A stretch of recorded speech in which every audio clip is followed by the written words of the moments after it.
అయ్యయ్యో ఏం కర్మ దాపురించిందిరా దేవుడా.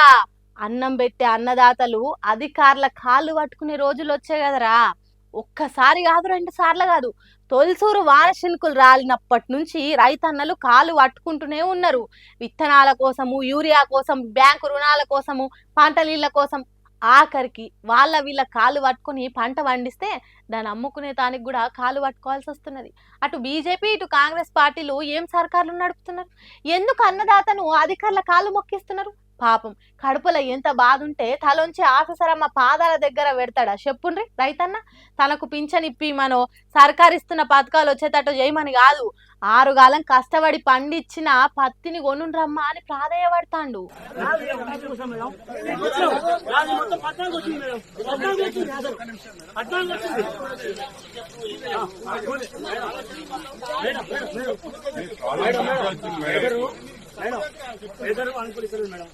మేము రైతున్నాం అన్న కష్టం చేసి కూలీలకు 600 అవుతుంది మేడం.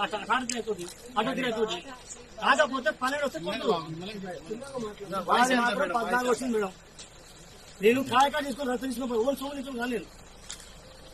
నేను రైతుని కాకపోతే 14 ఉంది, దానితో 300 తక్కువ తీసుకోండి కానీ కాల్ చేయాలి. పత్తిలా నిమ్ము లేకుండా చూసి కొనాలనేదే రూల్ కావచ్చు, కానీ నా పత్తి 14 మ్యాచర్ వచ్చింది. ఆరబెడదామంటే వాతావరణం అనుకూలంగా లేదు. ఇప్పుడు మీరు కొనుక్కుంటే మార్కెట్ నుంచి మళ్ళీ వాపస్ తీసుకొని ఇంటికి పోవాలి, లేకుంటే ఇక్కడనే వండాలి. ట్రాక్టర్ కిరాయికి తీసుకొని వచ్చిన పత్తి కొనుక్కుంటే ఇంటికి తీసుకుపోవాలి. దయచేసి జర అర్థం చేసుకోండి మేడం. 100-200 తక్కువ రేటు కట్టించినా మంచిదే గాని కొనొద్దు అనకుండ్రి మేడం అని తన ఆవేదన చెప్పుకుంటా బతిలాడుతున్నాడు.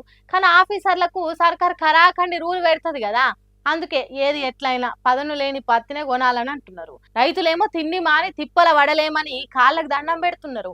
నల్గొండ జిల్లా మర్రిగూడ మండల centre agro industry cotton mill కాడ కలెక్టర్ కాలు మొక్కిన రైతు ముచ్చటిది. కాంగ్రెస్ సర్కార్ వచ్చినాక ఈ కాళ్ళు మొక్కుడు కార్యం బాగానే అవుతున్నది. ఇంకెన్ని రోజుల్లో ఈ కాలు పట్టుకునే కర్మ అని బాధపడుతున్నారట రైతన్నలు.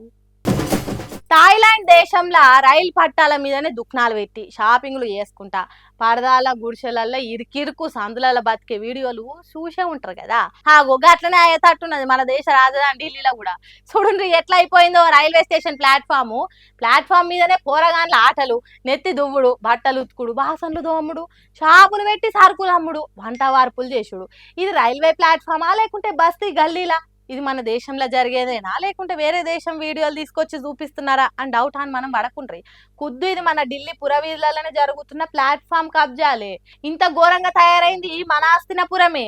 ఆజాద్పూర్ రైల్వే స్టేషన్ లా ఇండ్లు లేనోళ్ళు, ఉండటానికి ఎక్కడ జాగలేనోళ్ళు భారతీయ పౌరులు ఏకంగా ప్లాట్ఫామ్ మీదనే ఇండ్లు కట్టుకున్నారు.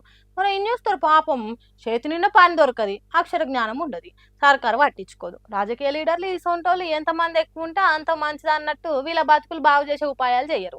అది కాక ఓట్ల కోసం జనాల్ని ఎక్కువ మందిని కానుండ్రి అని అంటారు. కాబట్టే ఇట్లా తయారైంది దేశము. సర్కార్లు మారుతున్నాయి, లీడర్లు వేసుకునే బట్టలు మారుతున్నాయి, కానీ ఇట్లా ప్లాట్ఫామ్ల మీద ఇండ్లు కట్టుకొని బతికేటోళ్ళ జీవితాలు మాత్రం మారతలేవు.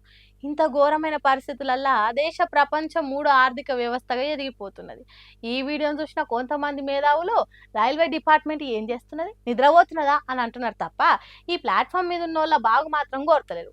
కాబట్టి మన దేశం మరో థాయిలాండ్ దేశం తీరుగా కావద్దని కోరుకున్నాం అంతే. ఎక్కువ మన చేతిలో ఏం లేదు, అవునా కాదా?